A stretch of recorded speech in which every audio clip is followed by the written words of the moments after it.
মৌলভীবাজারের রাজনগর উপজেলার মনসুরনগর ইউনিয়নের তারাচং গ্রামে জামিয়া আসহাবিয়া হাফিজিয়া মাদ্রাসা ও এতিমখানায় অষ্টম বার্ষিক ওয়াজ মাহফিল অনুষ্ঠিত হয়েছে। মৌলভীবাজার রাজনগর থেকে সহকর্মী আক্তার হোসেন সাগর জানান, 20 নভেম্বর বুধবার বাদ জোহর হতে কোরআন ও হাদিসের আলোকে তারাচং গ্রামের জামিয়া আসহাবিয়া হাফিজিয়া মাদ্রাসা মাঠে প্রতিষ্ঠানের উদ্যোগে ওয়াজ মাহফিল অনুষ্ঠিত হয়।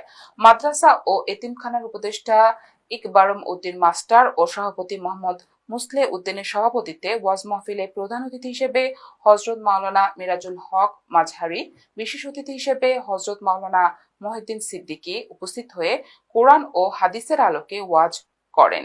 এছাড়াও ওয়াজ করেন মৌলভীবাজার টাউন কামিল মাদ্রাসার সিনিয়র শিক্ষক হযরত মাওলানা সিরাজুল ইসলাম মাসুক, জামিয়া ইসলামিয়া কর্ণধার শাইখুল হাদিস হযরত মাওলানা মুফতি মুশাহিদ কাশিমি, শায়েখে বানারাই হযরত মাওলানা আব্দুল হক, আওলাদে বারুনি হযরত মাওলানা আফজাল আহমেদ, জামিয়া হেমায়েতুল ইসলাম টাইটেল মাদ্রাসার শাইখুল হাদিস হযরত মাওলানা মুসলে উদ্দিন, হযরত মাওলানা আব্দুল নূর বাহুবলী সহ অনেকে। হাজার হাজার ধর্মপ্রাণ মুসল্লিদের উপস্থিতিতে বাদ জোহর থেকে শুরু করে মধ্যরাত পর্যন্ত কোরআন ও হাদিসের আলোকে আলোচনা করেন বক্তারা। মধ্যরাতে আখেরি মোনাজাতের মধ্য দিয়ে মাহফিল শেষ হয়।